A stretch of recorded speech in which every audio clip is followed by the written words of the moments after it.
Oh, yes. Swellness Radio about to kick into gear. And as a special guest before we kick into the veteran surfers and find out a bit about their healing processes, I'm just going to chalk a bit of fat with me old mate, Uncle Robbie. Robbie Page, Dungutty Country. How good has it been, mate? Dungutty's really good to us, isn't it? It is. It is. How are you feeling after getting into the Swellness vibes? This is a really beautiful gathering of people with warm hearts that want the best out of life and want to bring everybody with them. No one's left behind, it seems like, in this camp. It feels like we're on a pro surfing tour, actually, with a family. That's what the tour was like, rocking up into one hotel and there's 100 of us there and we're all on, and this is like that again. But what's good about this, no one seems to lose the heat. When you're on the tour, you got losers, like there's only one guy wins and 99 of us go home going, fuck. So here we're all winning. And it's pretty, I don't think I was just saying to Smitty before that the commodity actually is this group. And I believe that we'll go for government grants to bring this group all the way around the country, because this is a light, this is a beacon. They'll be able to hire this group out on a government level to bring it into any fucking town and light the town up. What do you think of that? Well, I love that. I'm ready to go, mate. Can we get a gong up in here? Yeah, gongers. Gong. Mate, it was funny what you said then about the tour in the old days, all travelling as one big family, having a real sense of community. Like these days, that doesn't really happen a lot. Like everyone's on their own program, they're staying in their own hotels, they're not really as a group. And last year, we saw a bit more Australian success on the back of all the crew post-COVID, travelling together and being a family. Yeah. So much money came into the sport, but the family aspect did get lost. Nationally, it didn't. The Brazilians, with the Brazilian Storm, they set the precedent of Warm Heart Collective, and that showed that no one could touch it. The Aussies started to warm up again. But the phenomenon of this whole grouping thing, I think, is Jack Robbo. People aren't talking about it, but this is my writing. Jack Robbo is the first one welcome into the Brazilian Storm. Governed, protected, mothered and fathered in Brazil under the Brazilian Storm in that heavyweight game. And the fucker used it back on them all. So it's like, really, he's the one Aussie that tapped into the Latino collective. And the Aussie collective hasn't been working for 10 years. Good on you, mate, have a pie, it's fucking over. It's like, no, it's over. You can't just have a pie and a beer and go, it's all right. It's not anymore. You've got to help those people across the street. You've got to lend a hand. The hero ain't the guy that wins the contest. The hero is the guy helping that lady across the street before his heat. So it's probably Fabio Gouveia. Fabio, you're the hero. He'd have a heat, lose his heat, and when you lose a heat, you go home and suffer. But he had to pick up his 5 children and go carry them down the beach. And we thought, there's no time for the die, So I think bringing everybody together warm makes it more fulfilling than just going to an event and surfing. And here, last night, where were we? In Australia? I don't think so. I think I was in every other country but Australia. There were so many different people here. We went to Iraq, we went to Iran with the vets. Yeah? Yep. They took us there. They came back to tell us we don't need that. Let's go surf. So we've got to give love to those brothers. Oh, yeah, they're going to be joining us up on stage very shortly. Mate, but I you said before, Mama Button welcome you to this area, that it does have a special power. I think it's like the trench that runs up the coast. It's like the closest point of land to that deep water. So there's like a lot of energy sort of transference and it's a real simple equation. If you went out to Uluwatu and there was no Balinese out at Ulu, how do you feel? You went into Waikiki and there was no Hawaiians, how are you going to feel? But you go into Ala Moana Bowls that go out for a surf and there's 10 Hawaiian families doing the luau, you go, I'm home here. And that's what we want. So because Dungutty Nation is the last stronghold of massive indigenous culture, and you couldn't poison our people here. Remember, it was genocide, poisoning until 1967. You could basically shoot Aboriginal people and poison all the waterholes. So the fact that this strength in Dungutty's here, do you notice there's no chip on anyone's shoulder in the indigenous community? all they got's loving and gathering, and they want to be together. So all of us tribe here, we're all running parallel to the original vibration, and that's it. So we are the new tribe. When I was in Malibu and Oxbow put on the longboard event, we'd pay for the Indian brothers and sisters of that country to come and do a ceremony, and they said, we are the new tribe. They pointed out the Indian, that's the old tribe, and this is the new tribe, and this is the water tribe. In fact, the water tribe are really holistically good, man. A person, when I paddle out in the water and I see, someone out there in 4-foot surf, I know that person has gone over the falls in 1 foot, 2 foot, 3 foot, 4 foot up to that and been caught inside, done it all. When you see someone sitting out there in 6 feet and 8 foot, you got to go, that person's done some good yoga and meditation to be here too. So if you ask me, I think the highest form of meditation and yoga and kung fu is surfing. You're catching a wave and you're in dream state, going across a 10-foot wave thinking you're unreal. Next minute, the thing's hit you in the back of the head, trying to break your neck, and you're under the water. Zenning up. Don't tell me, do we do fucking meditation? I'm upside down. Zenning up. I'm not breathing either. I'm just asking God, can I come back up and have a breath? I've fucking been down here long enough. So that pays respects to Dano and the boys, hey? Yep. Yeah, Dano, you go hard, mate. We love you for it.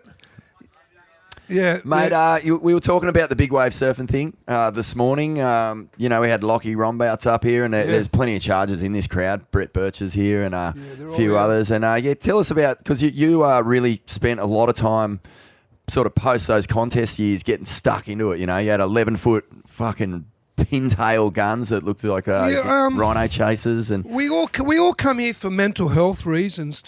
Everybody wants to wash off the superficial that we collect each day, and we usually go out for a surf, paddle into a big wave, and that shit you collect on the land, it won't take off, will you? Hey boys, it won't go. You got to dive over the falls because all that stuff's holding you back. But yeah, what about your journey through the big wave thing? What did you discover when you're out in that sort of ocean, that sort of just heaving? Well, I think the big wave surfing we started here as Aussies. Hawaii in the day with that many amazing athletes there, the Mecca. I feel I got my what I call the quickening from Hawaii. The speed of the water comes in so fast. By the time you see it stand up and break, you got 2 seconds before the white water hits you because there's no continental shelf. We've got a bit more time here. And I think like all surfers that know, at the end of the day, surfing is the spiritual place that tames us all, calms us all, shuts us all up, throws us under. And it just seemed like a natural progression. If you want to get to your truth and your purity, you paddle out when it's big and offer your soul to the sea. A lot of us are scared, like even Richie said. Richie goes hard too, and everyone's scared, but it's a way of keeping yourself constantly purified, I believe, taken off. There's a biblical quote, "Come to me naked, prepared to lose yourself to find me." Fuck, if that's not someone dropping into Jaws at 50 foot in a pair of boardies, well, what is? That's pure witness to me, man. Fucking drop down and say, hey, God, I hope you're with me because I'm going to get fucking flogged here. How many times have you seen God, mate? The biggest time I seen God, for you legends out here, charge hard, boys, I'm the first goofy to surf Mavs from Australia, right? So if you want to know what surfing Mavs is backside, try and pick up a piece of paper with your toes and then try and pick it up with your heels. So it was 1999 and I'd lost a good brother. Mark Fuad passed away up Mavericks, and Mark was a good friend. We surfed some massive waves together, and so 1999 going out to Mavericks, the first Aussie goofy foot. I was the third Aussie. Ross and Tony surfed Mavericks insane. So I was the first goofy going, and I stayed at Jeff Clark's house thinking, if you stay at Jeff's, you're going to have to take off, aren't you? If I'm not at Jeff's, I'm not coming out of the hotel. So I got what they called 20 feet Mavericks at 22 seconds, and I had the biggest board in the world. I got a 10.9 made, and Peter Mell only had a 10-footer back then, and I was living in France. The water was way colder than Mavericks, so when I got to Mavericks, I'd never had the cold factor. Yeah. That really helped me. I can see this ice story being the one. Hey, get in the ice before you go out Durras Bommy, boys. We're just sitting on the rack of my bus with ice, huh? Losing the story a bit. But yeah, Mavericks, I got Mavericks at 20 feet, 22 seconds. Mark Fu died like 4 months prior, so going out to the cliffs, it was pretty, when you know the ocean's taken a few of your brothers, it's real, and you're not going there for any other reason than to purify your soul, I suppose. So I got 20-foot Mavericks at 22 seconds, and I went out in the boat. I don't think I'd like to paddle it anymore because by the time I get out there, I'm like, I'm going to fucking die. I'd rather get off the boat, have a joint, and paddle straight into a bomb and live or die. That's fucking it. I don't want to sit around for half an hour and then, die 30 times before I take off. I'd rather just do the one. So I got this wave. Peter Mel pulled back, and Mel's the guru, mate, but I had the 10-9 and I went. And I dropped down and my board hit the water, and I came off and landed on my knees in a barrel like this fucking tent. And I'd never experienced in my life. My soul came out and went over there, and I looked at myself and said, this fucker's going to die. And then I came back into my body on my knees, still inside this fucking 50-foot barrel. And I said, it's me. Like, I'd never experienced that. I came out and said, the guy's going to die. I went back in the body. He said, you've been there, boys, right? I said, it's fucking me. And next minute, I was down. Mavericks breaks on the shelf here. But if you fall off on the takeoff, you go down here, down into that big hole. Yeah, they say it's an underwater cliff, right? So it goes. Yeah, so this pinnacle goes out and the swirls, both sides, the water runs off, and you will go 50 feet back down, and you'll go from here to, I don't know, fucking a couple of Ks, but I've lost a few brothers out there, right? I've lost Sion and Mark out there, and if you don't have a leggy on, I don't think you're going to come up if you go down on the thing. So here's me, I've gone down, I've done 22 winners on the North Shore, 4 months of the season. I've never experienced this in my life. So I'm down 20 feet on a 20-foot leggy, upside down, flying around with my eyes closed for 22 seconds in the dark. Now, you imagine punching someone for 22 seconds, you're going to get hit fucking 120 times, man, 200 times. It seemed like I was there forever. And the next wave that hit my board saved my life, actually. It brought me out of the dungeon, back up on the reef, going down over the falls like that, like a fishing lure. And when I popped up, I had all my torn ligaments in my knee, and I said, fuck yeah, I don't have to go out again. Straight back to the boat, Straight to the boat. But for me, big waves... How did that second joint taste? Well, I think I had about 200 after that. But I think the moral to the story is, it is shamanism. If you ask me where I want to go and hang with who, I want to go and hang with those guys riding the biggest waves. I'll go and paddle out Mavericks and be the old guy, catch a shoulder hop 35-footer, and go to the pub with the guys who are frontlining it, and there's light beaming out of these fuckers' eyes. Probably like our vets that went to war. The veil of superficiality is melting away when you're right on the line, and they're just pure hearts running. So that's what I find. Big wave surfing is the opposite to ego. Nothing to do with it. You got honest priests and priestesses there just trying to wash off the wank and get back to the gold. Beautiful, Pagey. Fucking beautiful, man. Smithy, coming up. Guys. Smitty on the burst, ladies and gentlemen. We've got the 5'8", turned inside centre. Have you guys seen that footage of Smitty on the burst? Just cutting that dude down? We've run it on Instagram every now and again. He just creases this bloke in a park game of rugby league, and he is a fucking bell ringer. Ball just goes flying out, and he's just...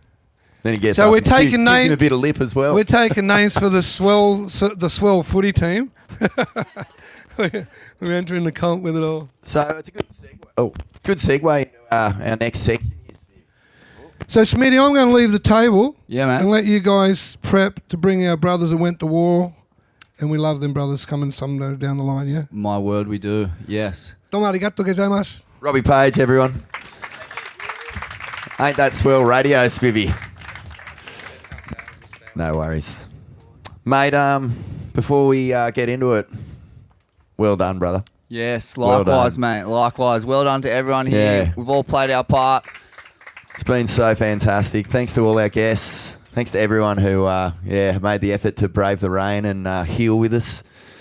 it was everything we feared it would be, and it was everything we dreamed it would be all at once. So it's just been such a magic time to share with you all. And just keep the good times rolling. Totally, man. And full credit, I just want to make the point that all of this whole vision, everything, it's all come through the breath work and the meditation. We're just that's straight up. We're just conduits for what is being fed to us through the practices that we do, and we do them every day, and it's created this. So I don't take any credit for it. I would love to give credit though to all of our guests, our instructors, artists. I mean, all these people basically have donated their time. Not a whole lot of money's changed hands. I mean, we've lost thousands of dollars on this, but that's great. You know, I'm more than happy to invest money, which is, you know, money's not money. Money is time. Money is life force and energy, and I'm happy to pour that back into this community with the goal that you guys all go home and take what you've learned here back to your respective communities and put it into practice. That was the whole point of this, and that's fucking money well spent, in my opinion. It is, mate. And just in addition to that, I want to thank our team. They're around. Louis doing the sound, Aaron Gerges, who was running the ship, Coops, Rushy, of course. Got to have the support. All our beautiful friends and family. Sweeney, Corey, and Zaza. What a legend. Love you, Zaza. Where are you? She was facilitating all the guests, making sure they were looked after, getting them into tents without getting, grass and wetness all over the joint. Absolute legend. And Mitchy for bringing the dumplings and stuff as well. So team effort. It's a small team, but it's a valuable team. And I think we'll all be back together for the next one. 1,000,000%. All right, let's bring the lads up, eh? Yep. These guys are definitely, two of the most inspiring people I've met during this summit, and there's been a lot of inspiring people I've met. Not just our feature guests, but just the people I've been connecting with. There's been Aztecs from Porto Escondido. There's been blokes from Northern Ireland who grew up on the run from the IRA. There's just everyone's got a story. Everyone's been through their own hellfire in life, and these two lads have definitely been through that, and we're about to hear some stories from the theatre of war. Full warning about we're all, it's been a big couple days. Everyone's potentially a bit tired and emotional, and what we're going to hear now, I don't want to shade the experience too much, but it's going to be pretty full on. I just want to give all the boys all the support and goodwill and just good listening that we can. So let's get him out, eh? Get him out on board. Yeah,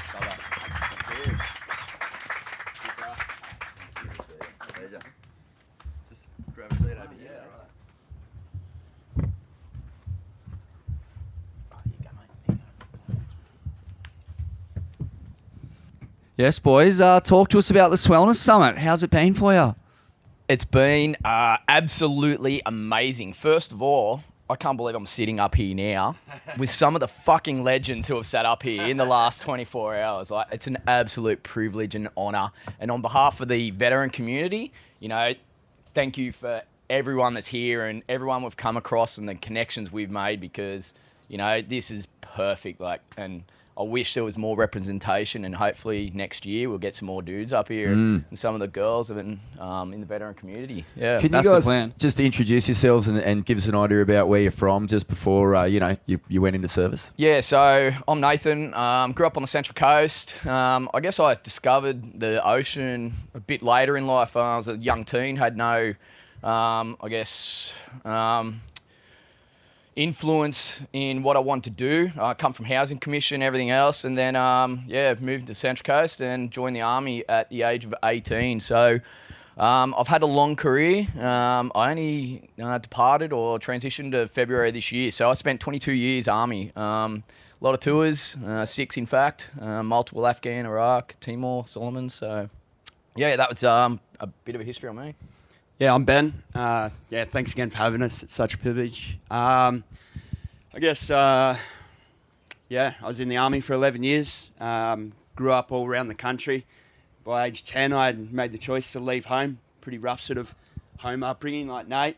And been through foster care, boys' homes, and then so when I finished high school, at the grace of the government paying for me to go to this hugely stupid fancy school, which I definitely didn't deserve to be there, but wanted to find that sense of brotherhood, family, mateship, and then so I joined up the army, and a lot of different experiences, very similar to Nate, seen a few things, met a few wonderful people, and here we are. What's when you first get in there after, traumatic childhoods or a sort of, negative experience of, what's meant to be the golden years of your life? Like, what do you actually find with that connection when you first get there that's really positive? Like, what did you love about it? I'll go. It's definitely the mateship and the camaraderie. It's tribal, and we've spoken about it all weekend. We are a tribe, and that's what the Defence Force and the Army offered me. Being infantry, we work in small teams, platoons, companies, battalions, and over a long period. I initially only wanted to do my 4 years. I'm like, that's it, or 4 years, move on. But I stuck around. I just enjoyed it so much. Just getting to hang with the boys. You did everything together. We got on the piss together. We worked hard together. We played hard. And then operationally, when you go overseas, you're in that small team environment, you're looking out for each other, and they look after me as much as I look after them. So I guess that's a bit of a segue into operations. Afghan was probably the big one for me. 2010, it was about my 4th or 5th tour overseas. We took a big hit. We lost 6 of our own members, and I wear a bracelet every day for those guys. And we lost a further 3 brothers in other units. So 9 soldiers in a matter of months, and that's a big, that's a massive number of KIA for Australians since Vietnam. So, but going into, I guess, further down the track, mentally I started breaking, but I didn't know at that time. My body was breaking down, my mind was breaking, but I wanted to take the easy options. I didn't want to deal with my traumas and issues and PTSD and everything else, which naturally comes after all that service and all those trips overseas and losing mates, etc. So I needed to connect again with my mind. I had 4 shoulder reconstructions, my body was breaking, and I really had to tune into what I wanted with my career, and I knew it was coming to an end. So I took drastic action and started getting, suicidal thoughts. I had a plan, knew what I wanted to do. Decided to take some tablets one day. Didn't work, fortunately. But that, to me, that was the easy option. I didn't want to address my issues. My mindset wasn't in the right place at that time with the physically and mental injuries. So moving forward again, come out of it, and I started connecting with myself. And I guess it was the ocean that kind of got me. I went back to my roots, started surfing again. I formed a board riders. So we were surfing every Thursday, part of work, which is great. You get paid to go surfing. But I could see the mind change in the guys who were surfing. They'd go back to work and they were just, you could see they were just so lit up and so productive, and they were smiling, and everyone was just enjoying it. It was growing quite rapidly. So, that was a transition for me out of the Defence Force after 22 years. Mind and body started breaking. And it was, it's the metaphor I use is everyone has a wipeout at some point, and, regardless, professional, amateur, whatever you're riding, everyone has a wipeout at some point. And you've got 2 decisions. You either paddle back out, get back in the line-out with a tribe, potentially some mates, or you go in, sit on the beach and just, feel sorry for yourself. And that's the metaphor in life that I like to use. It's, we all take hits. It's whether you move forward or, you can go sit on the beach and withdraw socially. Connection is key. And, the water is just that is the place to be. That's where you find yourself. And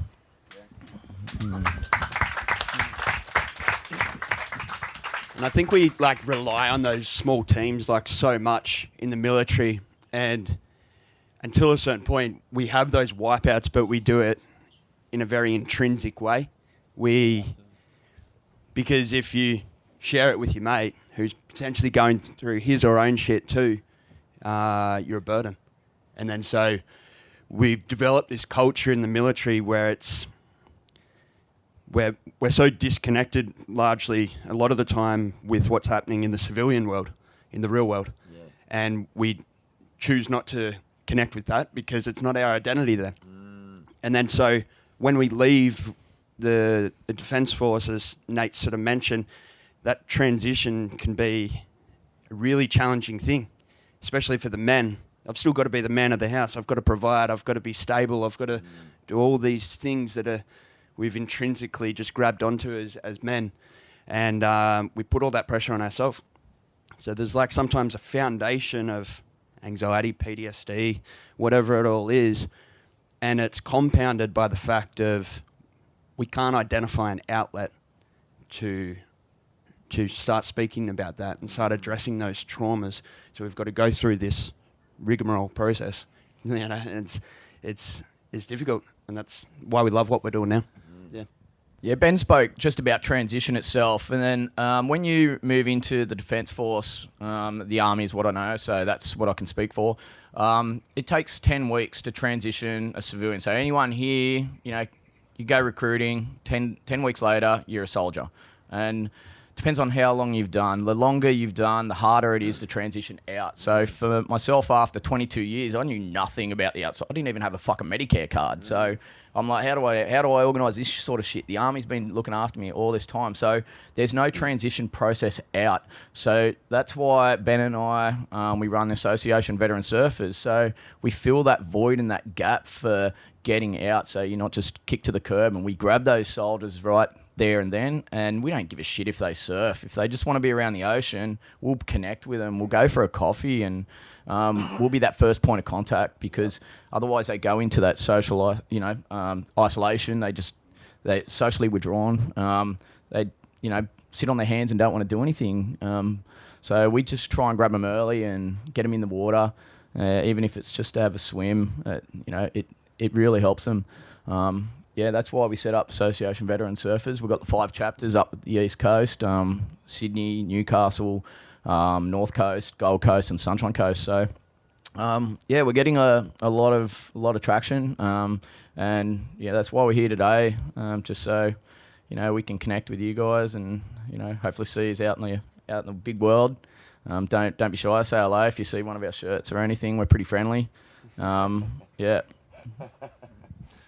Man, the trauma of war is one of the most virulent strains of trauma.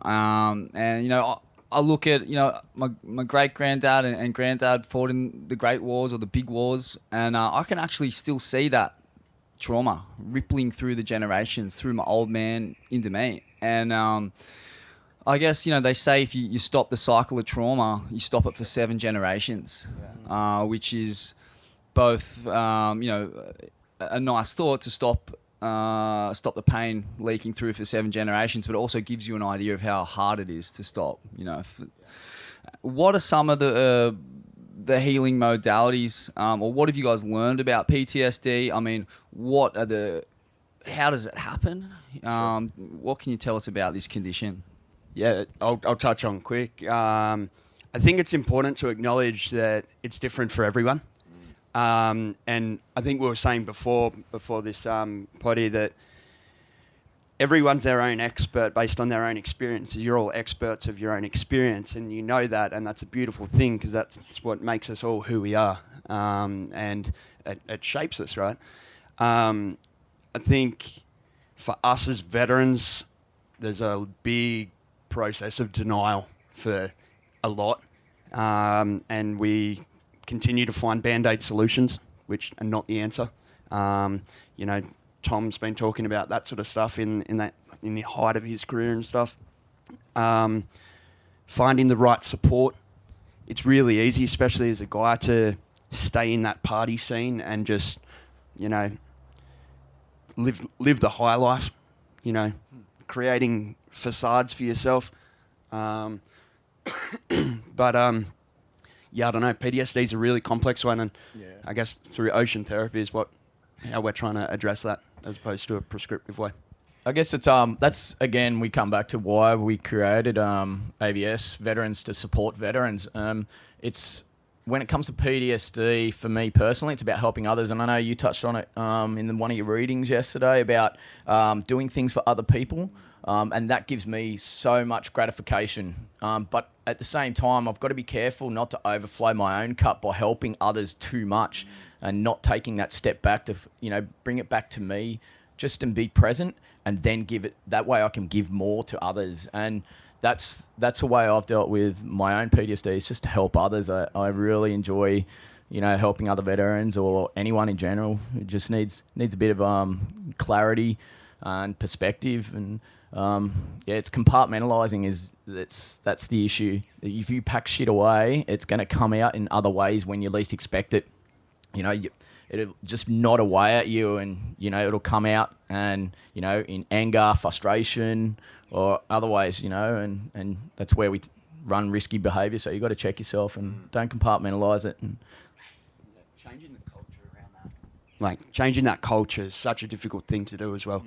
It's a challenging thing. Yeah, for sure. I mean, coming from low socioeconomic, that kind of football, like toxic, that real macho realm, like stepping into this and doing, breath work and meditation and yoga. I can remember, the very first day almost that I did yoga, and I just remember going, what the fuck? Is this you? Is this you? Are you seriously going to be standing there doing some weird pose? I was just so rattled by the whole concept of it. It was such a challenge to who I thought I was. And that ego and that identity was so fixed and in place, and those first few baby steps were so difficult. But fuck, I'm glad I took them. It's led to this place right here, right now. And it is a beautiful thing, and it's connecting all of us.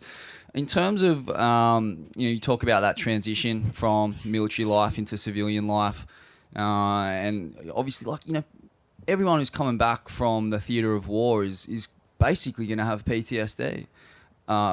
Wouldn't you, close to it anyway? It's pretty hard. I'd imagine pretty hard to go there and not just experience something seriously traumatic that's going to shape the rest of your life. And, PTSD, I don't know if you guys have read that book, The Body Keeps the Score, but it is such a radical condition. The hallmark of it biochemically is a lot of cortisol flushing through the central nervous system constantly. Every time you're triggered, every time you have a blow up or a schwitz, your whole central nervous system just loads up with cortisol, the stress hormone, which is carcinogenic in large amounts. Cortisol cancels serotonin, so you will never feel any kind of you just cannot really feel happy when you're loading up with cortisol all the time. So you can do large tracks of time where you will never feel the sensation of happiness or contentment, and that will wear you down over time. And I guess in terms of transitioning, what does the government, what does the Veteran Affairs Association, what do they prescribe? What do they offer you? There's a lot of support out there these days. It's not like Vietnam era where the soldiers weren't looked after too well when they come home. There's a lot for us. You've just got to seek it out, though. In terms of PTSD, when I was first diagnosed, I had no idea. I just sort of come with a stigma. Shit, am I supposed to be waking up in the middle of the night screaming, running out the front, digging a hole and, running from the enemy type stuff? It's not like that at all. To me, it's self-worth. And that's where it hit me, because the army had built me up so much and put me on a pedestal. I had a great career. But at the same time, it chops off at the legs. Like, once they're done with you, they're done with you. That's it. So it is, and it's adjustment as well on the transition out. And there is no single pill for PTSD. There's a pill for anxiety. There's a pill for depression.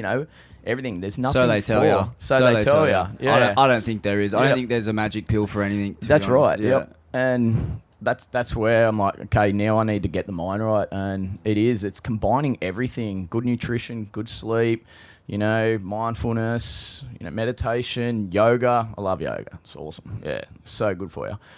Just that movement and the flow. It's just so good for the body. So if you can combine all that, I think that's probably the best thing. And there are a lot of, going back to defence organisations out there who are there. They're there to help, but a lot of them are large businesses as well. So, that's where we fill the void. We're not large. We're not a business. We just want to help people.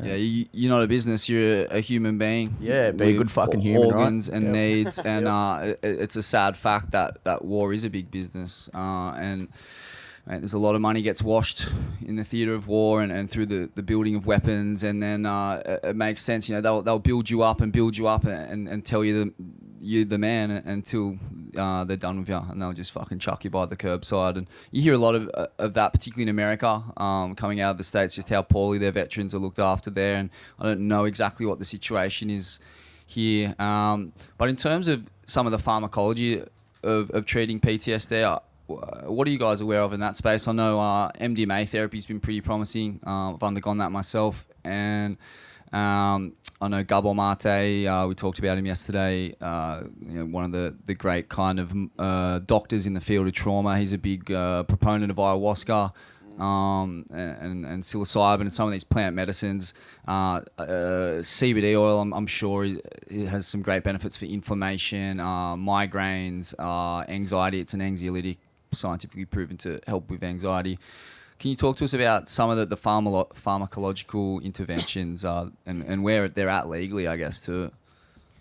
Actually, I'm not 100% sure on where the legalities are at. I can speak from my own experience and that of fellow veterans of mine that I've served with that have gone down the prescription route like I did, and then have come back to receiving the knowledge about what is out there and the good talk that is going on.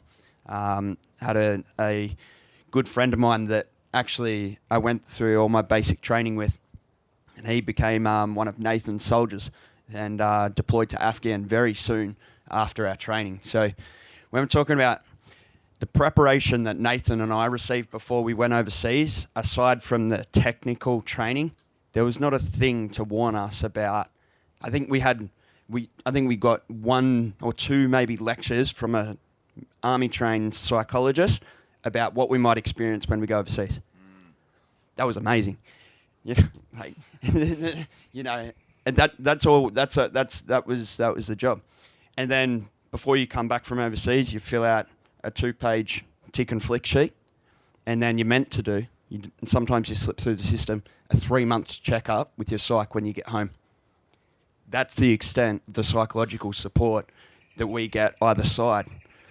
It's starting to improve. The military's made improvements there.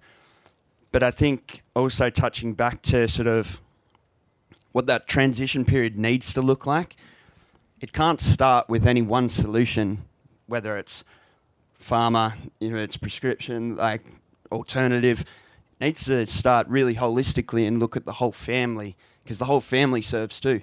The whole family serves, not just that veteran. They make the physical sacrifice, sure, but the family, they receive that emotional trauma as well. So our belief, I guess, is we should be looking at this a bit more holistically and doing proper case planning and case management for the transitioning veteran. So we go, okay, what's your plan over the next 3 months? Where do you see yourself? Just like you did when you're in year 10 and you were meant to know what you wanted to do with your life. Like, yeah. So, I don't know. I think any talk about anything is great, because if it's not surfing, could be horses, could be a therapy dog, could be whatever. So, yeah. Yeah, they call this, I think they call it stacking is the term, where you just stack healing modalities on top of each other and do it all in the same day and day after day. And over time, you will heal. The brain and the body are amazing like that, their ability to regenerate. But it really is a matter of stacking those healing modalities. We've been doing it here, basically. Meditation, Wim Hof, ice bath, movement, and then repeat in the evening if you can. But the problem is, the way our system is set up, we don't have the time to do this shit. And I think that's bullshit, and that needs to change. That there is absolutely no reason why we should be worked as hard as we are. And let's be real, there's fucking billions of dollars just hidden in a cloud somewhere, or a bank account, or whatever the fuck you want to call it. And that needs to be that time and that life force needs to be given back to us, so we can be given the opportunity to heal. And that's what this summit is about. It's about creating that space and time and opportunity to do that work together. It's a lot easier when you share the workload amongst yourselves, as you would have felt when you did the Wim Hof. Yeah. So, mate, I don't know if it's worth going into but in terms of just giving people an idea, I mean, who haven't been to the theatre of war, like, you know, what it is that you see and have to deal with there. Is that something that is worth talking about, or like it's totally up to you guys? If there's value in it, I don't know if there is, but yeah, I mean, obviously, no one in this room has seen what you guys have seen, and I guess you can maybe give us an idea of what that is, and maybe that'll have some value. Yeah, so when it comes to, I guess, different theatres, so I've done from peacekeeping right through to, you know, full-blown out war, where we're losing guys, shooting, you know, we're engaging with an enemy. But when it comes to the peacekeeping stuff, you know, it's a bit more low-key. You know, we might be just walking down the street, and in every country that I've found, the one thing that is always the same is the children. So when I've been asked, why did I choose to join the army? Why do I go to war? I don't get into the political sense of it. All right? I didn't do it for the government, you know. I did it for the people that I was working with, you know, my mates. But going back to that kid, every country, you've got two options when you're walking past a child. You can tell them to go away. Yep. Like they become annoying. All they want is water and crayons and a lolly or something. Every country, no matter what. So you've got two options there. In a place like Afghanistan, if you tell a kid, you know, go away, piss off, you know, emshi, you know, that kid, you know, 10 years down the track, he'll remember that. He'll remember that soldier that told him to go away, and all he wanted was some water, you know, or, you know, just some engagement with a Westerner. If you take the time and give that kid just whatever he wants, a sip of water or a crayon, you know, potentially you could stop him from becoming, you know, an enemy insurgent or a Taliban, ISIS down the track, because he will remember that. He will remember that soldier that gave him the lolly, gave him the drink of water, and that could be the turning point. Because let's be honest, Afghan went for 20 years. You know, some of us, my child's 15, he's nearly old enough to fight himself. So, you know, that small kid could be fighting against my own child. So, and that's why I did it. The children, they're just so beautiful in every country. And in terms of, you know, what we've seen, what we've done, yeah, some shitty stuff, some real shitty stuff. You know, watching your mates, you know, being shot, being killed, blown up, it's not nice. But, you know, it always comes back to that small child and why we did it. So that's my philosophy on it, and that's what kept me going. Yeah, it's I think survivor's remorse is something that survivor's guilt is something that is really common for us veterans. We feel that shit all the time. I was telling a couple of guys last night, sometimes Anzac Day and Remembrance Day, we sort of see that as the overall commemoration, but it's those individual days that we deal with where we lost good mates of ours. And that survivor's guilt is a really big thing. And I think the fuck thing is that's come out of my services, I've lost more mates of mine to suicide than I have in combat, which is so super fucked.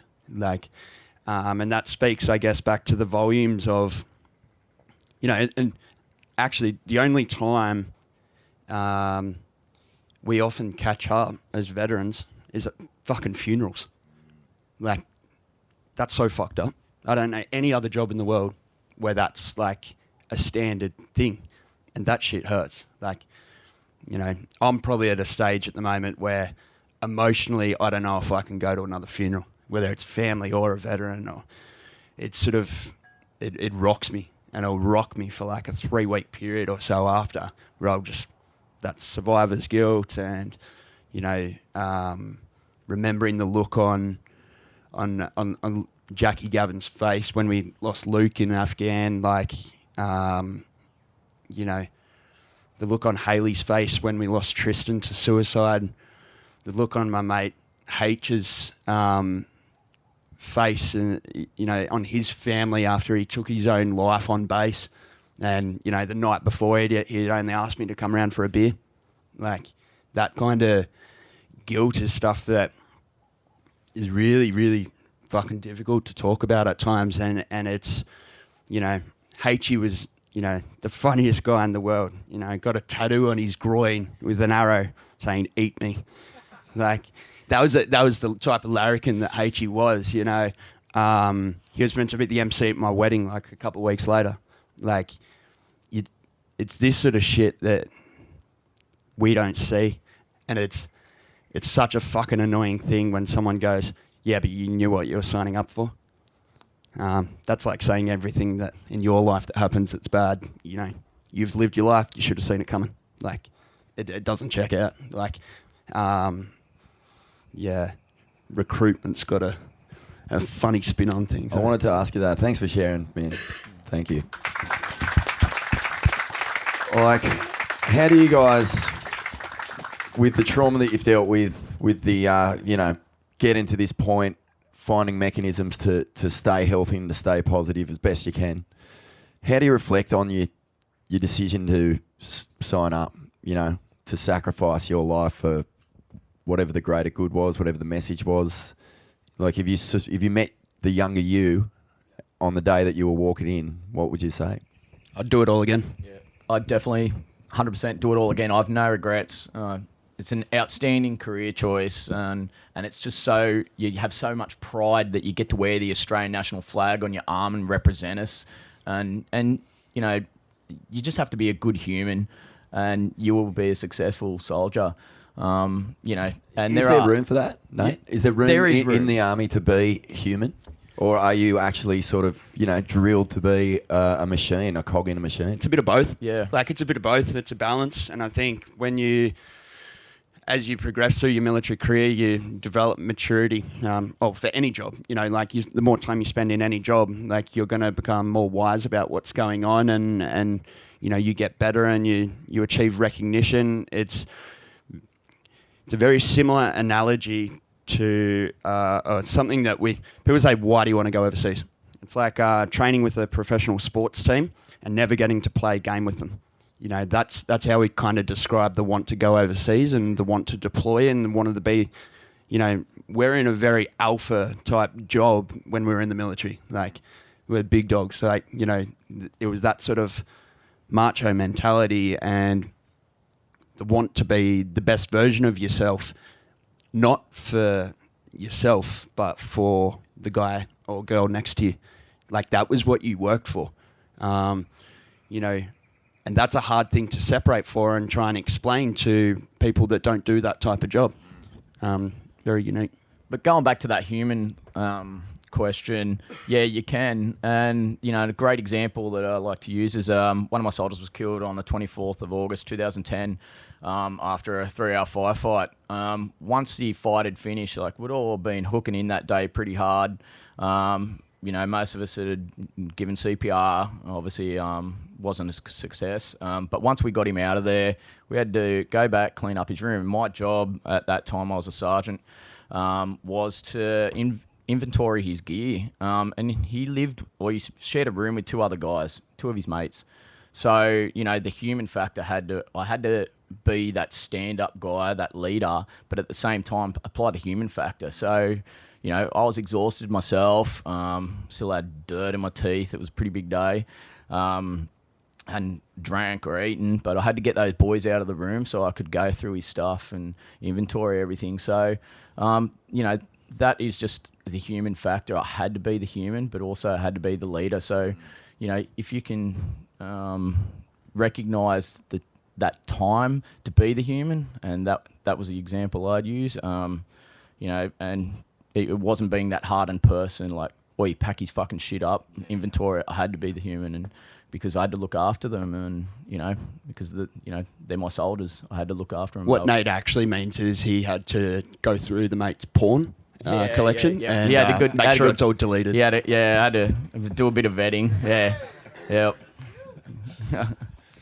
And this might be naive. It's a big picture thing. I mean, I don't have the experience to really talk about this, but I mean, have we reached a point in human evolution where militaries could be deployed to, you know, build infrastructure instead of blow it up?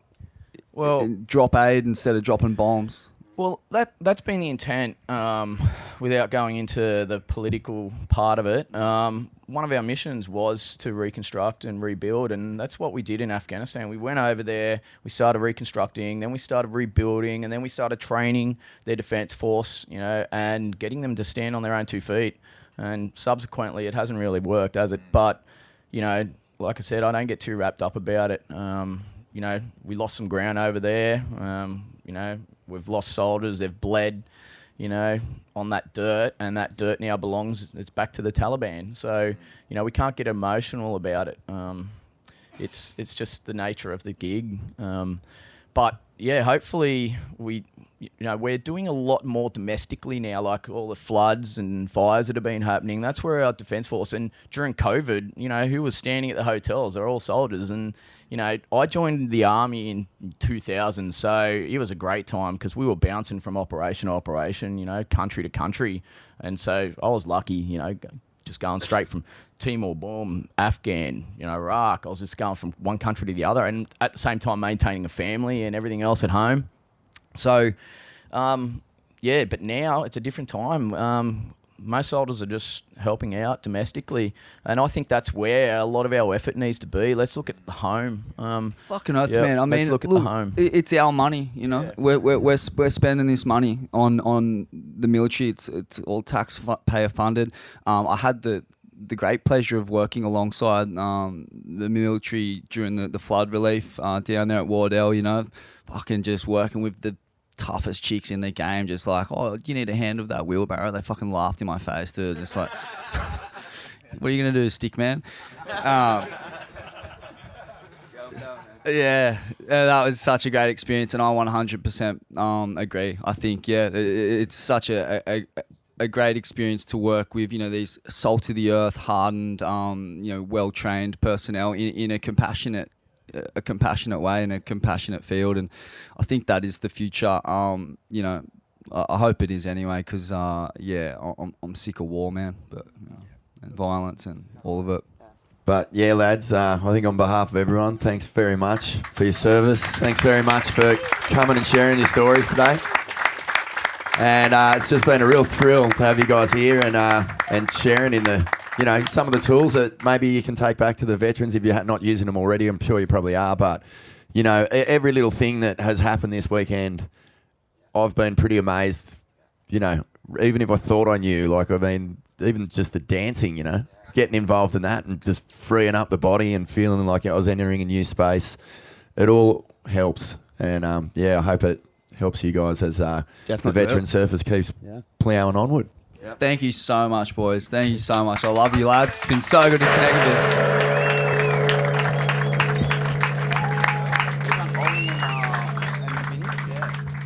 I might cop to the stage one of the absolute patron saints of resilience, a big wave maniac up there with the absolute best of them, Ollie Dousset. I don't know if that's how you say your last name, but never pronounced it right once. And we're talking solutions here too, so we'll get Vinny up. He's the permaculturist. Knows a thing or two about growing herbs. Hey, thanks for the kombucha store, boys. That went real well over the weekend. What was that one you gave me? Jalapeno margarita. Oh, and what about that? There's this other cut with the digestive elixir. What was that thing called? I've got to shout that thing out. Yeah. The mermaid. Crystal mermaid. Oh my Diamond Lord. Mermaid. The Diamond Mermaid digestive elixir. Wow. Wow. Tap in. I mean, this will obviously be going out as a podcast listened to by, 10 to 20,000 people. So if you're listening, tap in to the Mermaid Elixir. It's been keeping us fueled for the waffle throughout this Swellness Summit. Ollie and Vinny, welcome to the program. It's a pleasure to have you boys. here. Thanks so much. Thank you. Woo! Where to start with this? I mean, we'll start with you, Ollie. Mate, you are an absolute beast of a force of nature, a beast in the water, and a beacon of resilience, mate. Do you just want to share your story? I don't know where you want to start with it, mate. I'll just leave it all up to you. Sure, thanks, mate. big prop to the lads for that last segment. That was really, really intense. So thank you very much. Hats off.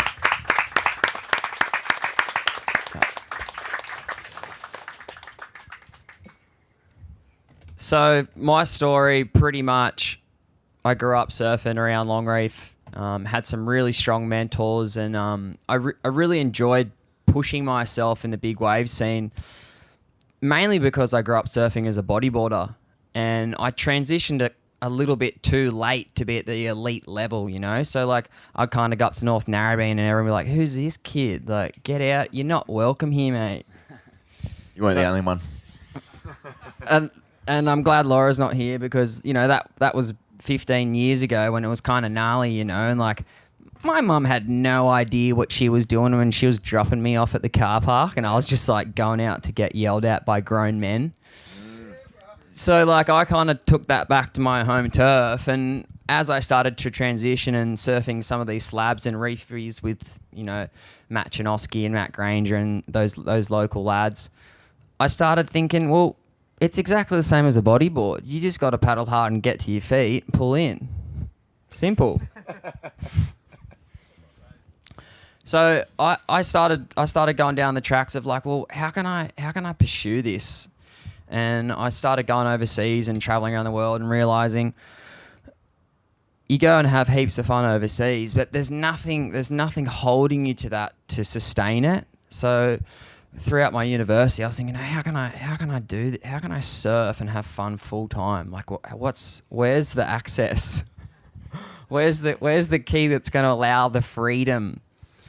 And at the time, one of my really good mentors, since passed away, Alex Duncan, was working fly-in, fly-out abseiling. So he was flying out to the offshore facilities and doing a lot of rescue work and doing pretty much just climbing on ropes, having heaps of fun, eating the best food ever, above a bunch of sharks and fish in the middle of the ocean. So that's kind of where my story ends and my new life begins. So I transgressed through like probably 5 to 6 years of abseiling to get to the pinnacle of this industry, where I was working 2 weeks on, 2 weeks off, making pretty sick money, getting cooked amazing meals by the best chefs in the business. And in my 2 weeks off, I'd go over to Indo and not tell anyone that I was going over to the other islands and getting the longest left-hand tubes in the world. Well played. So I kind of totally disconnected from social media. I didn't tell anyone what I was doing, and I was just linked up with these awesome crew over there, and we'd kind of hang out around the Phuket and just wait for swells. And as soon as the swells came, we'd pack our scooters up and we'd just drive all night and get to these crazy waves that we didn't even know existed, really. Like, we thought South Narrabeen was a good barrel, you know? 1 in 100 you might come out if you're Tom Carroll, but us other punters, we're struggling to find that doggy door, you know? And I just so happened to get quite unlucky, or if Dane would say, extremely lucky. Thanks, Dane. One night I was coming home from a mate's gig, and I left the gig early because I knew it was going to be 10 foot in the morning. And essentially I was on my scooter coming around a corner, and there was a cement truck coming at me on my side of the street, and I had really nowhere to go. And I just thought, oh, here we go. It's about to happen, dude. And I just remember just bracing, and just the next minute I'm upside down underneath a cement truck as it pops over me. I'm kind of protected from my scooter. And it was surprising about how focused I was and how present I was in that moment, because I had no other choice. And I don't know if it was my training and surfing with like my whole life being dialed into those moments, or if it was my training working in the oil and gas industry where they're giving you the worst case scenario. You know, you had to be able to think about the worst case scenario and act accordingly to save yourself, the others, the entire plant, you know. And for me in that moment, that clarity was so intense that it's hard to describe. And I remember standing up off the ground, and literally my leg was just snapped. I had compound fracture. Both my tibia and my fibula were hanging off my leg, and my calf muscle was just kind of ripped and torn. And I just knew, like, in that moment I had to get going and get to work. So I essentially ripped my shoelaces off, tied a tourniquet, was trying to instruct other people how to help me. And I was looking around, and pretty much everyone was just so fried they had no idea what to do. And it was really just me helping me. And I think in that moment, like, your true power is always within you. And even though you don't know it, you can always access it.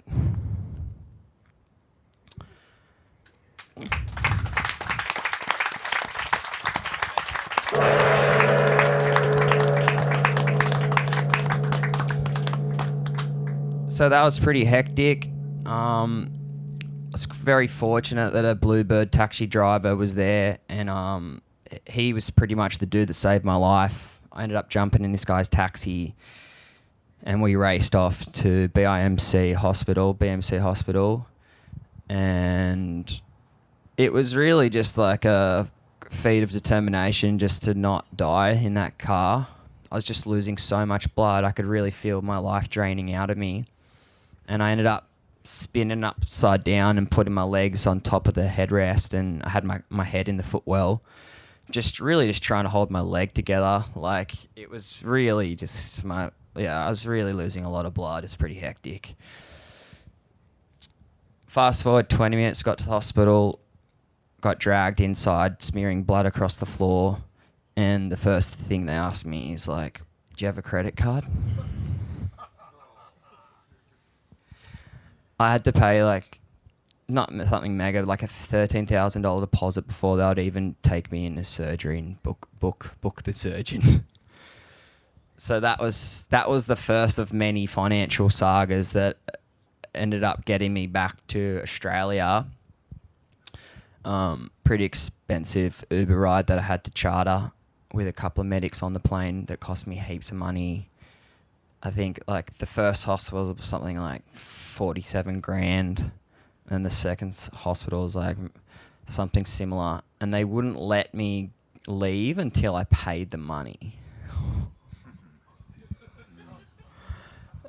And I remember reflecting on this moment a few weeks later when I was in Perth, stabilised with my old man, and I said, dude, I can't believe I just lost like 100 grand. Like, it's so fucked up. Like, I can't believe I just traded my blood, sweat and tears for that money working on a gas plant just to have nothing to show for it. And he looked at me and he said, yeah, but you got your life, mate. And at that point, like, it honestly meant nothing to me. Just knowing that, like, and the boys overseas would know, like, the time that you spend on those facilities, like, you're working 12-hour shifts, sleeping next to the same dude you're working with, back-to-back 26 days straight, no days off. You build a sense of, you know, you're really in a deep community of people who 100% have you back. And I remember thinking in the hospital bed, like, I can't do that. I can't go back to these facilities and live my life and be a team member to this crew. So for me, like, that was one of the hardest things, really, like being able to integrate back into society, but also like trying to financially like keep myself afloat. Like, I'd spent so much time building this career, and I really had no idea how to make money any other way. That was probably one of the biggest hurdles that I had to overcome in my own mind, of like, what's next? Like, what am I going to set myself up to do that's going to allow me to pursue that and to continue moving forward? Because if you don't have that goalpost, or you don't have that strategic vision of And it doesn't have to be a true north like 10 years down the track, but if you don't have something you're working towards next week or next month, when you're faced with something so large as like not being able to walk or not being able to work and not being able to provide for those around you, like it's pretty hectic. Like you're really stripped back to nothing. And I think for me, like I was just really fortunate to have people around me that gave me this space, and even just the honestly, even just the messages of support really pulled me through, you know, like had hundreds and hundreds of people messaging me being like, you're going to do this, mate, you're going to come back. And I just remember sitting in the hospital bed, like writing back to these people, I'm coming back stronger than ever, I'm going to start surfing again, you know. And I didn't believe it. I was like, I'm never surfing again. That's it. I'm done. I'm over. And I just kept writing it and writing it and writing it. And after like, you know, the couple of hundredth time that I've written it down, like each individual message is someone's pouring out their heart of an experience they've shared with me in their past, I really started to believe it. And it was in that belief that really gave me the motivation to strive. Not for like anything crazy, just to get back out in the ocean and really just be out there with the crew, you know? And hats off to Matt Granger, really, like he pretty much had like an entire gym facility that before it like turned into what it is today, and I just spent like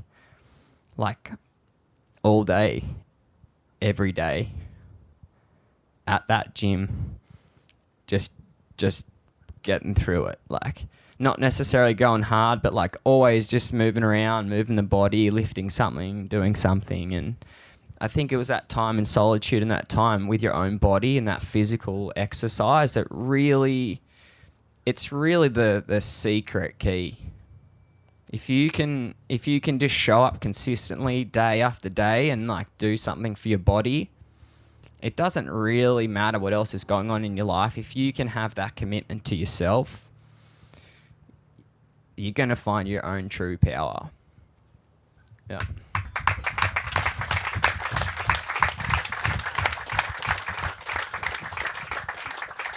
When did that power kick in for you, mate? Like, I know that you said the message of support, you got that sense of belief and strength. When did you start to feel like you were getting over the hump and that, you know, these things that might have seemed impossible were going to start coming back into your life? I mean, physically, I had such a rock hard mindset from the get go. Like, maybe like a month. Maybe it took me like a month to really be like, yeah, I believe it. The first full month, I was really just struggling to survive. Like, I really should have died a few times. Like, I was stuck in an earthquake in Bali. I really shouldn't have even survived the infection, to be honest. Yeah, I think honestly, like the first 6 months of like having your leg chopped off is pretty gnarly. Like, it's not something you really forget about. So much pain, so much nerve pain, like really not a lot of sleeping. Like, I didn't do a lot of sleeping the first 6 months. It's pretty hectic. I think the big turning point for me was the very first time I surfed back out at my local bommy at Longreef. And I think I was riding like a 10.2 or a 10.6, never ridden the board before. And I remember like and it wasn't mega. It was kind of like a day where it was like just capping on the outside reef, maybe like eight footers, but big enough to break at like where it doesn't usually break, if that makes sense. So like Tommy knows where I'm talking about. And I remember just chipping into one, and I was in the perfect spot. And I was right behind the peak, and I just remember coming right around the section and pulling up into the wave, and I just rode it so perfectly. And I started thinking like, dude, I can do this. Like, if I just ride big boards, like I can definitely do this. So I just started changing my focus, because like riding short boards is so hard to do. Like, if you haven't been doing it forever, or you don't have a back foot and an ankle, you need that. You need the motion of your ankle to actually drive the thruster and to change directions and stuff. So I kept trying to surf these small boards, and like I realized I couldn't turn them, and I was just so angry. Like I was so frustrated. Like something that I used to do at quite a high level, I just could no longer do it. And for me, that regression was really quite difficult. But yeah, I think taking time away from surfing was probably the best thing for me. I just like totally stopped. I found a couple other things. I started paragliding. I taught myself how to kayak because I thought I could just like make money doing that. So I did that for a bit, trained with the New South Wales Institute of Sport for 6 months. That was really hectic, just showing up day after day. Like I really did not have the skill set to be with these elite professional athletes. Like I've come from a lot of like almost semi-professional sport in the past, like played world championship, ultimate frisbee and stuff. So I knew how to train. I knew how to like play like high level sports and have the mentality and the mindset and the gym. But like, dude, kayaking is so fucking hard. Holy shit. I called up the Australian coach and I was like, hey mate, so like 2020 Tokyo Olympics is happening. Like I want a spot in the team. And he's like, yeah, well, have you ever been in a boat before, dude? I was like, nah, but I'm a surfer. It can't be that hard. He's like, well, go get a boat and then give us a call after you fucking know how to paddle a bit. Anyway, so I called him 3 months later. I was like, yeah, taught myself how to paddle, mate. I'm ready for the squad. Like, let's go. Yeah. Didn't see you in the Olympics. Nah, like essentially, like there's another guy. He's real fucking good. I got a bit of a bum steer. A beautiful ex-Olympian, Kathleen. She's like, yeah, all you got to do is be top 2 and you can go. And I'm like, sick, I can do that. I was like looking up everyone's times and like Dylan, shout out to Dylan, mate. This guy's amazing. Who paddles about a 41. So essentially what I'm doing is sprint kayaking, K1, and the boat's like super tippy, like really hard. Like if you don't have a paddle in the water, you're going to fall out pretty much. And the second guy probably had like a 48 seconds or some shit. And I was like, oh, I don't even have to beat the best guy. I just got to be like the second best. So I started doing that for 6 months, and then they're like, yeah, you can go to World Championships, but we're not taking you to the Olympics because we're only taking one athlete. And I was like, well, I don't want to do it. I don't want to go. And it was kind of around this same time that like the bombies really started to fire up, and Steve Wall gave us a message and was like, hey, we're going to go surf this slab, dude. It's going to be pretty good. Like, you're just going to ride your gun and just chip in behind it. I was like, yeah, sweet. I'll see you there. And it was really after that session, I hadn't really been surfing at all just because I hated it. I started realizing like, oh, like surfing the guns is really feasible, you know? And like I spent years surfing with TC out the back and been riding beautiful Kirk Bjerks pretty much since I've been like 18 or 19 years old. So I really had like an understanding of like how the boards work and like what you actually need to do to surf them properly. So I think that knowledge really set me off into a good trajectory to get into these waves. And I got completely lit up on that first session there. Holy shit, fucking hell. Like, I'd like get to the bottom of these waves and then I'd just like go to engage my fins and like like a leg wouldn't be there. I'd just like come off body surfing and like body surf these 10-foot crazy like the tubes are like as big as this place. Still getting the vision, brother. You're getting the fucking vision. Big vision.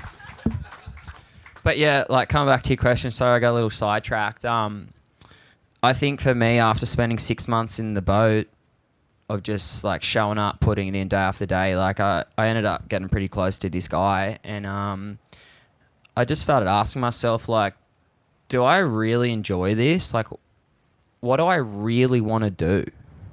Like, what is it that really calls to me? And I started realizing, like, if I just put the same amount of time, focus, dedication, and energy into the kayaking, into something else, something that I'm actually already really good at, I've been doing my whole life, I could probably be really good at it. So then I just started focusing all my energy into surfing big waves. And I guess, like, it was probably after the kayaking that I kind of really knew that all right, sweet. This is actually feasible. And this is actually gonna work out. Yeah. And the amount of joy that brought to your life when you switched that focus onto surfing and the barrels that you've had, since losing your leg, mate. I mean, fucking, there's only a handful of people in the world who have seen what you've seen. Yeah, like honestly, I don't think like surfing with 2 legs is pretty easy. Surfing 1 leg's like pretty hard, eh?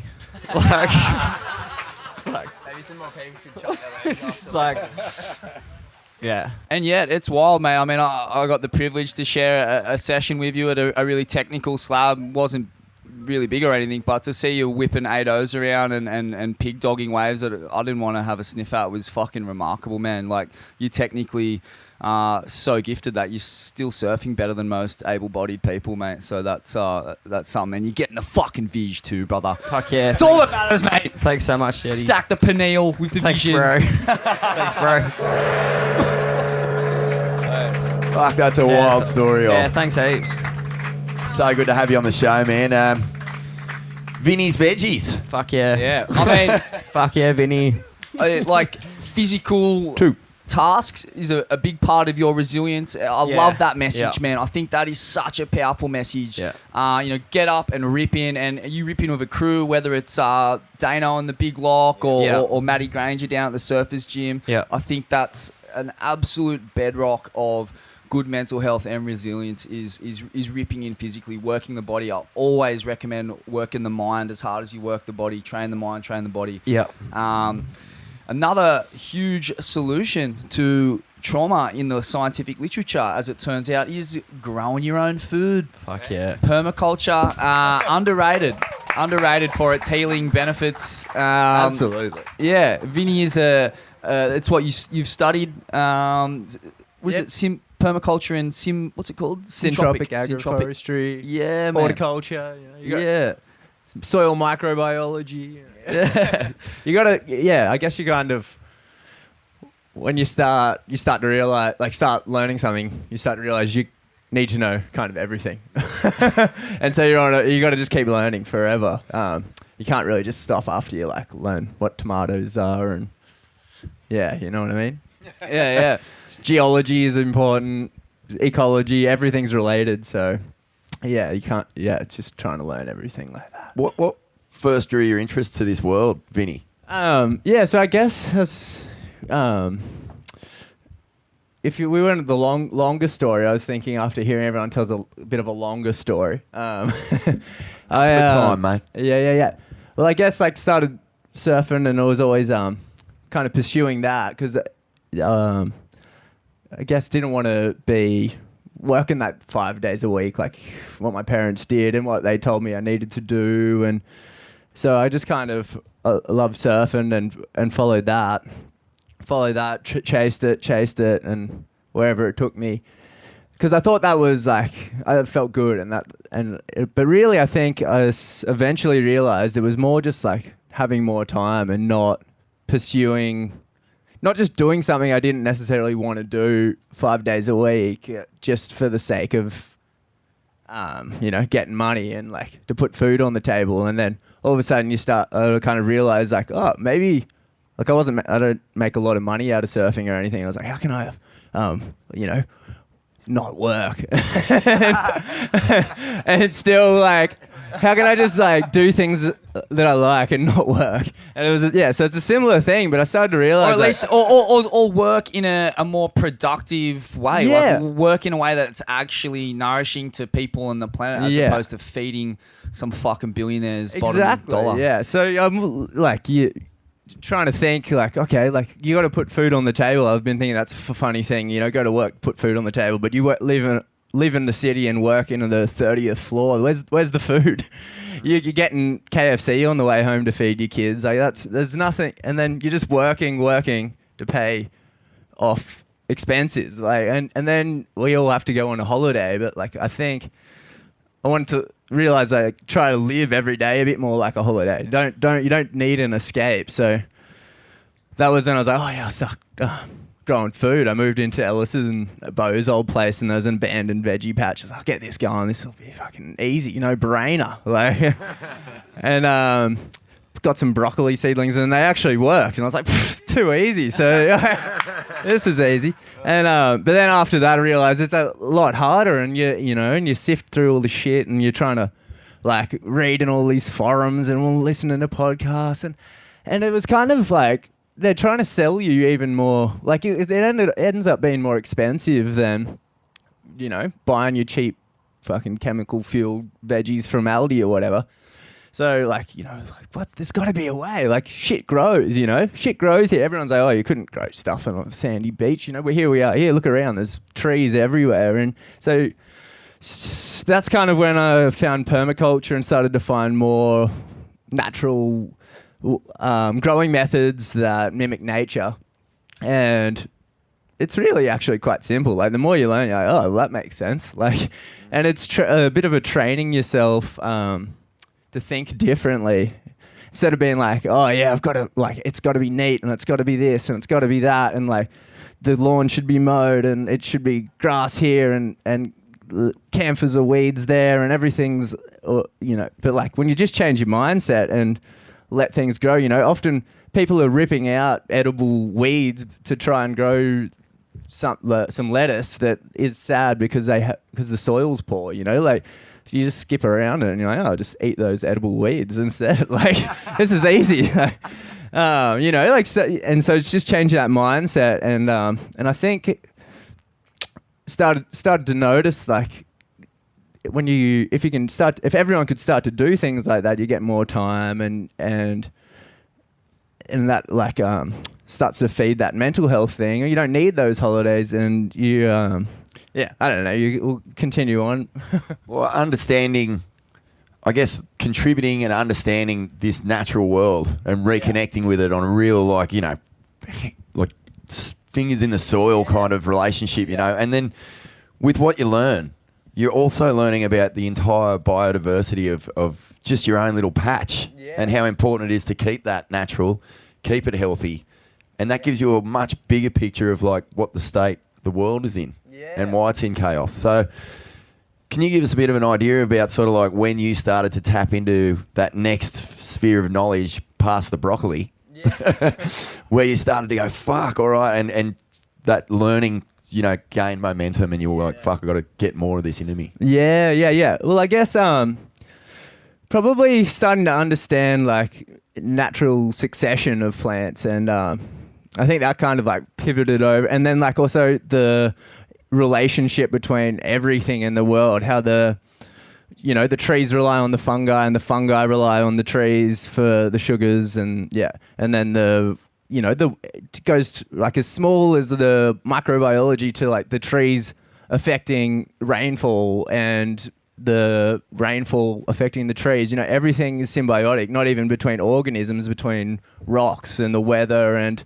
us. And I think as humans, we've started to step away from that a lot, and it's just caused so like much trouble. It's just fucked us up as soon as we started to not return. Like, and so like you can think of it in your garden, like you've got to return. You can't just take.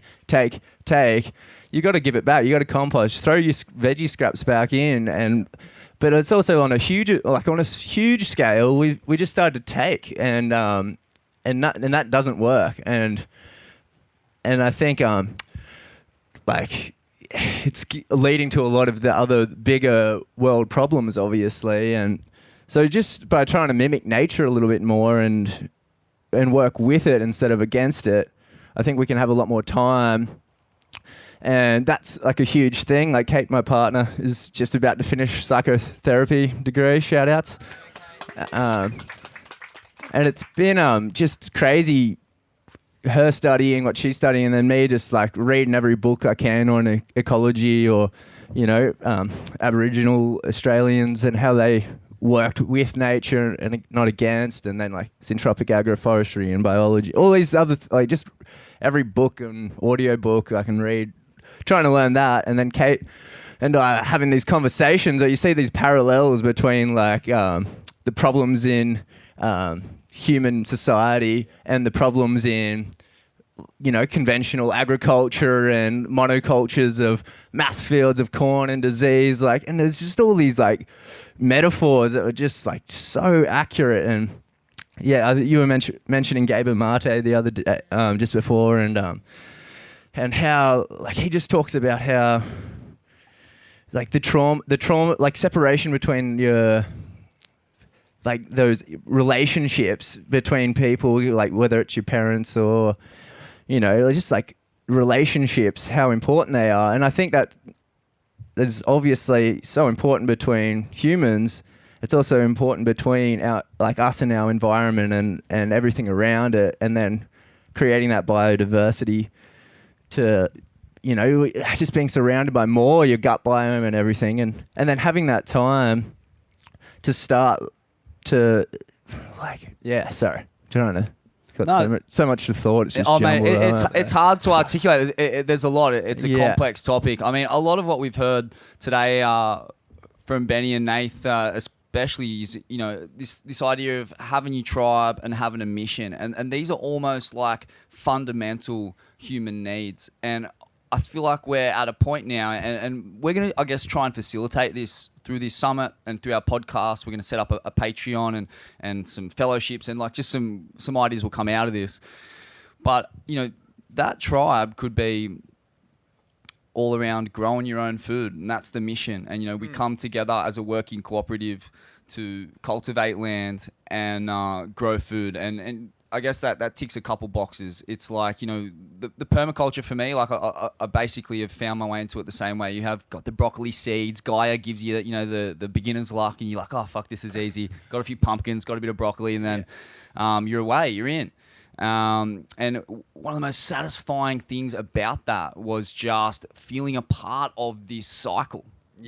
Fuck man, lying in bed one night after you've fully composted your lanes, and you've got the hay on top of that, and it's just all just mixing together, and it's such a cosmic feeling of connection that you kind of get from psilocybin and some of these other plant compounds, but without actually ingesting them. It was a similar sensation.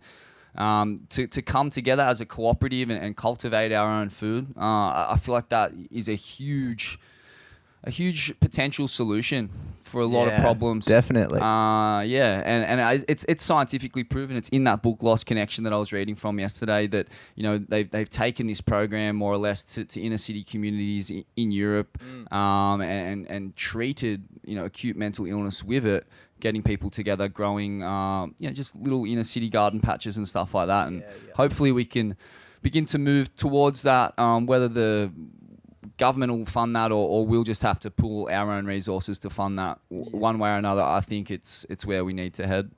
Yeah, and even community gardening and stuff, and even just starting out in your own backyard, just growing your own rocket, start composting a bit better. Easy, just getting some herbs, getting some easy grown things like rocket, and just things that you eat every day. And also a big tip would be looking at your local area and seeing what grows well, what already grows wild. Just start learning and looking and research and reading books, talking to people, because there's a good fat chance that there's a whole bunch of edible stuff growing in your backyard right now, and just starting to use that and mimic that. And if everyone starts just doing a little bit like that, you start all of a sudden you're taking a step against the big corporations, and you got, I've got fucking excess pumpkins, and we got our friends are coming around, they got all these duck eggs, and don't go home without all these mouse melons, and you start to bro, all of a sudden money is becoming less of a thing. Exactly, man. And then you start to take, if you could start to be I'm just going to take off an extra day a week and spend a bit more time in the garden, and you just start it's just that connection to nature, and you're not, so if you're growing your own food, someone's not growing it for you, and if someone's growing food for you that's in the supermarket, they're doing it not in a good way for the planet. For sure. You can not eat meat or whatever, but then your soybean fields are killing more organisms. I don't know. I'm not going to get into all those politics, but when you're in your backyard and growing stuff in sustainable organic way. Like it's so good for you. It's you get this deeper connection to nature. You're noticing all these different things, and it's beneficial. Like all these things that when they're on a big scale, they're detrimental to the planet. But when you scale it back into smaller community, family, tiny scales, it's so beneficial, it's just like anything, a big field of corn, a big concrete jungle city where all the water runs off and floods and blah, blah, blah. Like, when you can step back and do things on a smaller scale, and all of a sudden you just got more time. Like, I don't know, it seems like, it's so much effort to grow your own food. But now all of a sudden I'm like, have a day off and I'm like, shit, I don't have anything to do. Yeah, like, it's except harvest. Like, it I'm like looking for stuff to do in the garden. It gathers its own momentum, and, Yeah. and the garden ends up on autopilot for long periods of a time. It's Yeah. crazy. There's these little inputs of work, but mate, you compare it to say a day of labouring on a building site, mate. You're doing half of that. Like it's so mellow the amount of work you got to put in. Yeah. Really. And there's like little bits of maintenance along the way. And when you think about it, like how much money would you spend in any given year on meat and produce? Yeah, exactly. You can. Fucking tens of thousands of dollars. So you could in a 2-week hunt, like say maybe 2-week hunts, for example, you could compile enough meat to last you 6 months to a year, I'm sure. Goat, deer, kangaroo, and then growing food. Fuck, man, like I guess the same principle applies, right? Like for a very small investment of time. You can save yourself tens of thousands of dollars. Exactly. I think it actually adds up to be much more economical to come together as cooperatives and grow food.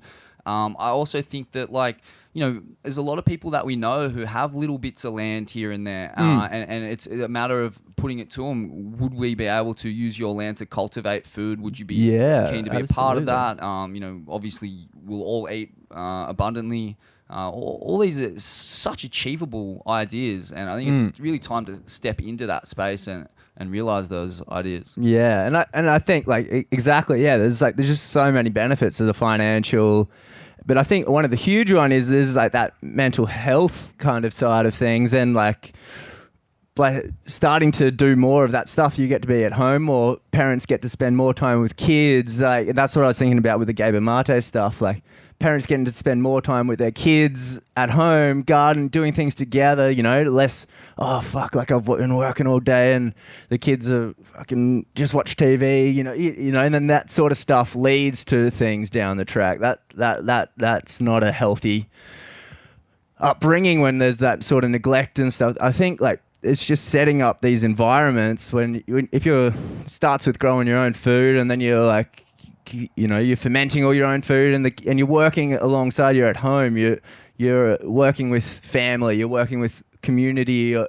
Everyone's hanging out together, rather than being isolated and trying to individually make it to the top of whatever it is. And I think that side of things is just there's just all these benefits, and you're just doing it. This is nice. This is nice. You start to see there's frogs and birds and stuff coming back in, you start creating an environment. You're nature's benefiting from my little patch here. This wallaby's eating my lettuce, and now I'm eating this wallaby. Yeah, exactly. The problem's the solution.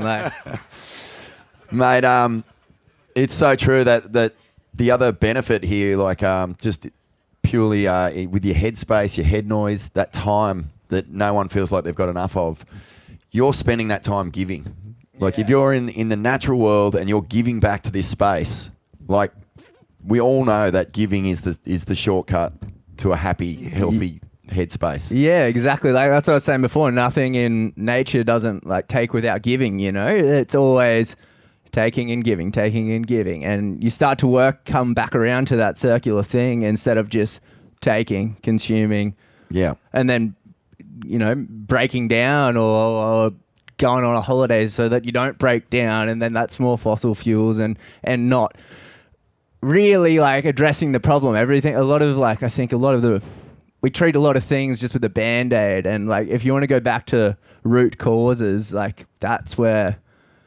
it all starts to go wrong when you're just detached from everything that you eat, that you do it all. Yeah, for me, I guess like it all started like that. It was like, oh, like I just want to be happy and have more time to do the things that I want to do without having to just work because I've been told I have to work to pay for my car, to drive to work, to pay for the house that I only sleep in for for 8 hours, and then I go back to work. To pay for all this shit food. Yeah. And you know what's funny, mate? Glyphosate. Like, you can drive like from here to, through Crescent Head, and the rubbish that you'll see, the litter on the side of the road, is always fucking McDonald's or KFC. Yeah, It's people who fucking treat right. their bodies like shit, treating the earth like shit, no relationship at all, and they're going to bed at night feeling like shit. Yeah, I used to get so sick. Like, I'd get tonsillitis every year and, like, just be sick all the time. And, I still drink and smoke ciggies and fucking, I'm not a picture of perfect health, but just by, eating healthier and, growing a bit of my own food and then, when I do buy food, trying to buy organic food and, a bit fresher or locally produced, which you can't always do. You're fucking going down the highway and you're starving. You got to get Macca's or something, but making these small steps and just a little bit is it's crazy. I fucking don't get sick anymore. It's just, I feel good. I feel clearer, I still get hungover too, but yeah. And in between, there's a better balance. And I think if we can all try just that, a little bit of that, try find that balance a little bit more and spend a bit more time, live every day a bit more like a holiday. It's it's the same thing as you're talking about breath work and meditation and stuff. It's just another thing where you're slowing down and you're not in the rat race for a second. And I think I like it as well as a creative outlet is kind of gardening and you kind of working with it, I like to think I'm managing the garden. It's doing its thing and I'm just I'll just a little bit more light for this plant and a little bit more shade for this. We'll grow that way. And it's kind of a nice creative outlet like that too. Kate and I do it together and we spend time together doing it. And I feel if you're an artist or something and you don't make money, or you do, and then everyone's oh, it's sold out. But gardening is a good way of a creative outlet where you can kind of keep it underground, but you still kind of get a wage from it because you're getting all your free food and so you're just oh yeah, I don't get paid, I don't sell out, I get to just do it because I love it. And I actually get something out of it too. Mate, it is such an art form. It is so creative. It is this crazy, growing, evolving, cryptic crossword. Constantly the more time you spend in the evolving. garden, the more you see, and it becomes this big picture. It's endless. It's so crazy. It's so underrated for just the sheer mental gymnastics that it requires. It's so sick. And then just sitting down and admiring it at the end of the day. Kate and I'll be sitting there and tawny frog mouth will come down and and you're just all of a sudden you start to see more and you're I wouldn't have seen that if I'd just fucking worked and You're getting the BB gun, you're aiming at it, and then it eats a bug and flies off. Yeah. And you're Exactly. Yeah. But yeah, as well, just watching shit grow, man, how satisfying that is. That is it's almost like a piece of you is growing. You get this it's an undeniable boost that you get from seeing things that you've planted grow. You feel it, man. How weird is that? It's such a profound joy. Yeah, and it's easy too. You start to realize that everything just can take care of itself if you just change your mindset and let it be instead of being I've got to pull every fucking weed out of this garden. If you just let it go and you start to understand the functions of things. Weeds are just trying to repair naked land, bare land. And you're oh, I need more mulch. I'll just chop these weeds and put them down. And that's mulch. What is mulch? It's organic matter that covers the soil. And I find it funny. I've done a lot of work, just ornamental gardening for people's backyards. And they'll pay me all day, $45 an hour to bloody pull all the, rake up leaves and pull everything out and take it to the tip. And then go buy a trailer full of mulch and bring it and spread it all back. And I'm it's all there. Do you realize that I just got rid of all that and then brought it all back in just because it's mashed up a little bit, so it's these ideas that we things have to be perfect. The lawn was I'm pretty sure it was it kind of came into popularity through like slaves or something, right? So the lawn. Yeah, what's the... Dude, the history of the front lawn is one of the most fucked up things ever.